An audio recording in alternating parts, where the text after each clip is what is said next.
Okay, friends, we are back.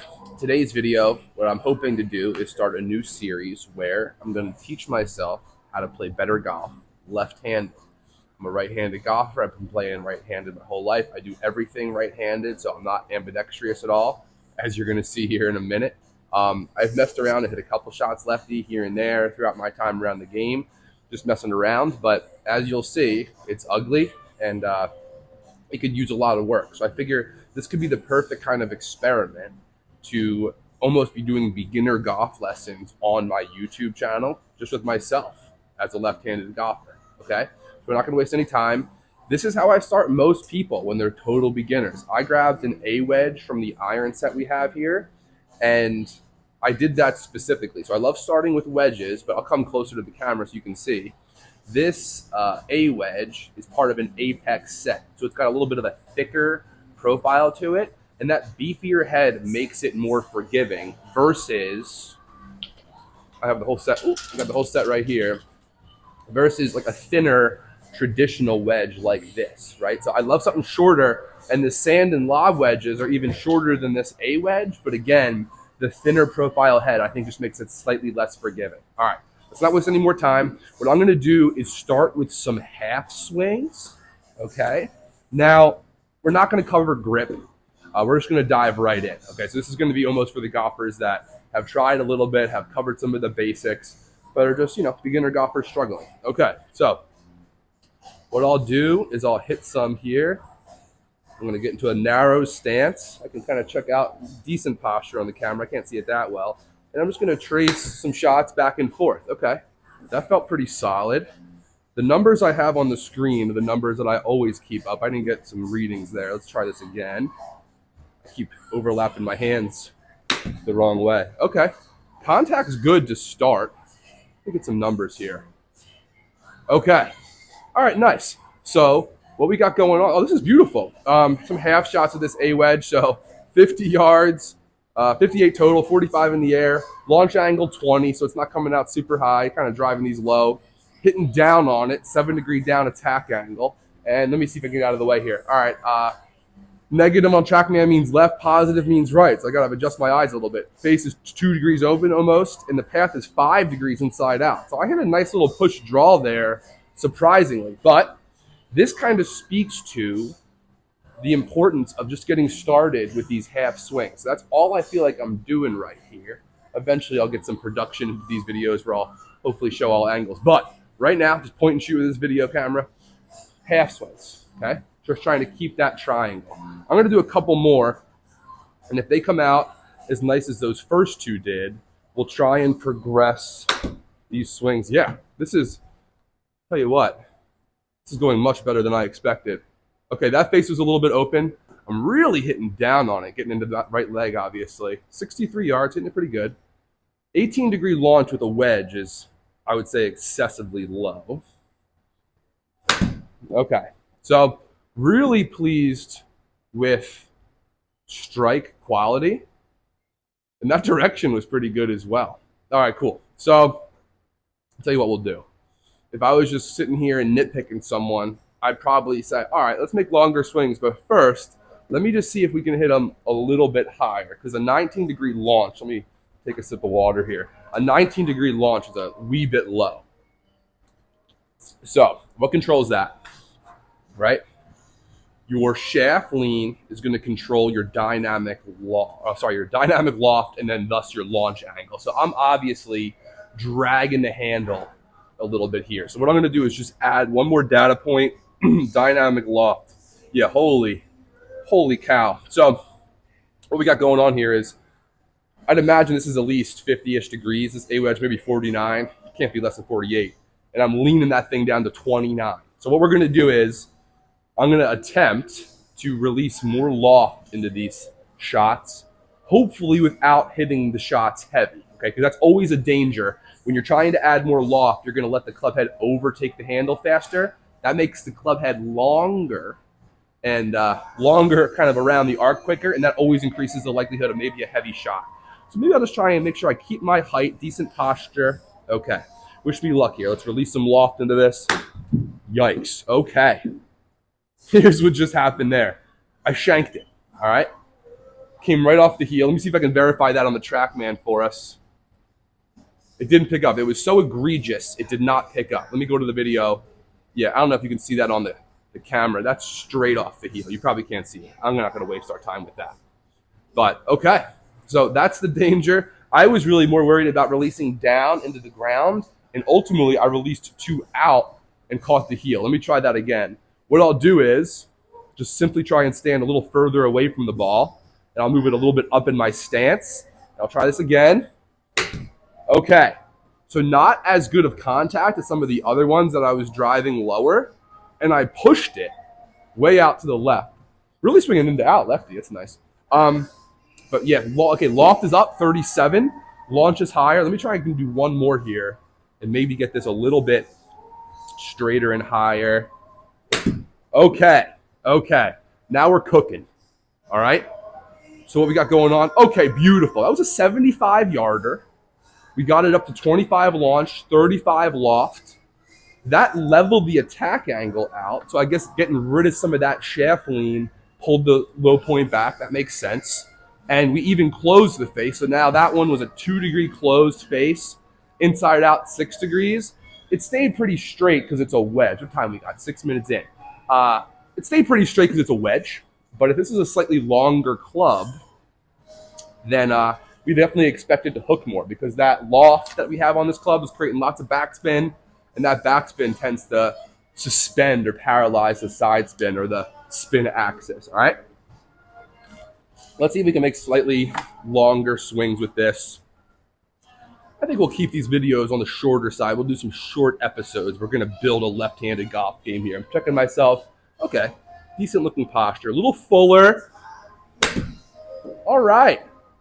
We are cooking with some of these swings. Look at that. I'll tell you what, I'm very pleasantly surprised. So here's what we're gonna do. I'm gonna move up the bag. That was an A wedge. I'm gonna grab an 8-iron.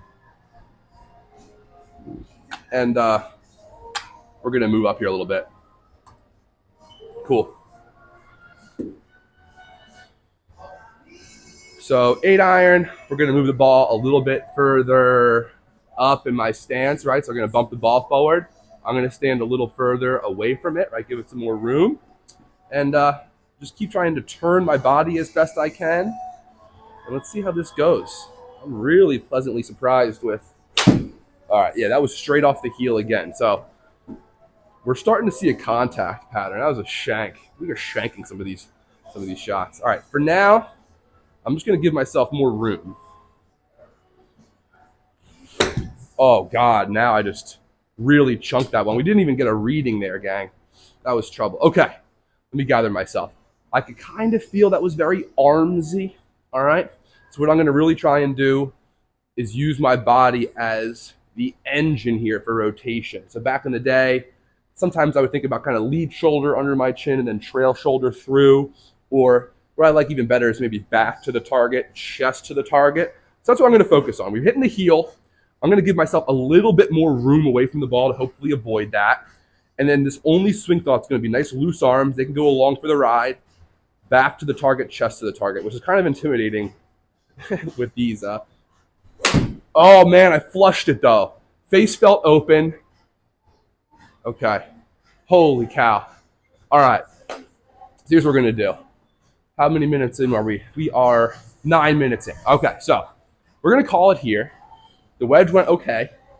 The 8-iron did not go as well, but that's not surprising. You go to longer clubs, they get harder because you're a little bit further away from the ball.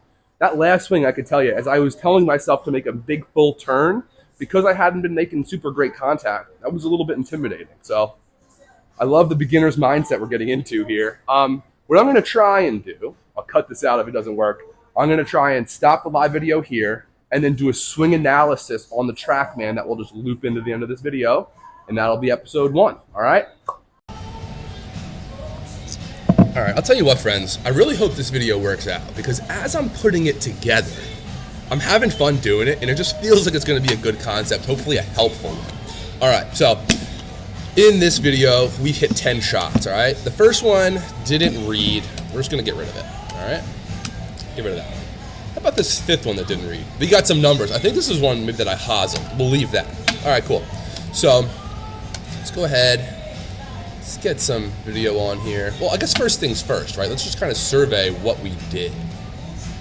All right. So inconsistent with the wedge, at least. Inconsistent contact. Little on the toe, little on the heel. But overall, nothing crazy. And I guess we saw more on the heel, right, when we were trying to add some loft to it and release it more. And draw bias, which I like that. I like that we're swinging so inside out. And then with the 8-iron, yeah, heely, pushy with an open face. Okay. So let's just kind of take a look at some of these. Yeah, we hit like a nice, this was a pretty nice higher lofted. This one was even better. This is a high lofted draw. So let's see what we did to create that. Whoop. All right. Okay, so not bad. What I like that I'm seeing is we got some foot flare. Right? I love that. That helps the rotation, that helps the stability. Got a little forward shaft lean as well. I think that's a good thing. Slightly rounded upper back, but that's just me. I don't know whether we're gonna ever completely get rid of that. I'm trying my best to hinge at the hips more, but overall I like it. Let's play it back nice and slow. Let's see what we got here. Okay. About halfway back, what we can see is we've sucked this club open to the inside. But this was a good result, right? So I'm not saying that's a bad thing. It's just a noteworthy thing. And then to the top, I'll tell you what though. You know, we can see a little soft bend to that right elbow. I do like that the right arm is almost completely across the shoulder line. We look like we have some good lower half rotation, right? Like we can kind of see that right knee kicked in. That left knee is actually buckling out a little bit. That might be something to look at. That might be why the longer swings didn't go as well, some of them. And then let's play this on the way down. And yeah, I'll tell you what, the fact that that shaft is shallowing like that, I talk about it all the time. If you can get this shaft to bisect your trail forearm in the downswing, you're looking pretty good. We're also hanging on to a decent amount of, lag there. If I take this back, yeah. Lefty Dan is still able to lag it, so we like that. And then we'll just play this through. Play that on through there. You can see the toe strike. Not a bad release and a good solid finish. I talk about this stuff all the time. So weight on the lead foot, trail heel released into the air. We can sort of see that both knees are together and over the shoelaces of the lead foot, more or less. The trunk has released towards the target and the club is over the shoulder, and hopefully everything's in balance. So we like that there. I was standing further away from the ball because I did not want to hit the heel. So I'm going to give myself a little break there on the toe strike. Now, let's recap this or round this out right here. This was the shot that I think we made some decent contact. Yeah, so this is the one we tried to commit to a full rotation. Tiny bit on the heel, but pretty solid overall. Good negative attack angle. And we just drove it out to the left. 5 degrees inside out path, but face 13 degrees open. So let's take a look at this. Suspicious that rolled open takeaway might have something to do with this. Yeah, right? So, boom. I'm always going to tell a golfer that we have some room to improve there if we're missing with an open face, because typically what we're looking for in this position is, a leading edge angle that's going to be more parallel to the spine angle. And honestly, I think, we're swinging inside out, so it's not the biggest deal, but maybe more in line with the hands versus so sucked inside. Now let's see there. I can kind of see it up top. That doesn't look excessively open to me. So even though the takeaway kind of looked like it was opening it up a bit, we do something in the back, maybe just that rotation, we do something to stabilize at the top. Holy cow, that's a lot of shoulder turn. Usually I'm not worried about too much turn, but maybe if I look to stabilize that left knee and kind of activate and load the left glute more, we could probably stabilize all that and make it more repeatable. So I always take more turn versus less turn, but maybe this is the reason why. And the club is just way behind us. We can kind of see that face hanging a touch open there. And then as we get into the ball, yeah, we can kind of see that's just pointing out to left field. So what I would say is, I would probably look, let me go to the beginning here. We could either look to strengthen this grip orientation. We could look to limit how much this face is rolling open in the takeaway, or we could look to do something in transition, like a little bit of like this early rotation or release to the wrists going down right there. The downswing's so fast, 0.25 seconds. If you're going to try and close the face faster, it should happen right away. But we're going to address this, hopefully, in episode 2. Thanks for watching. Like, subscribe, comment with any questions.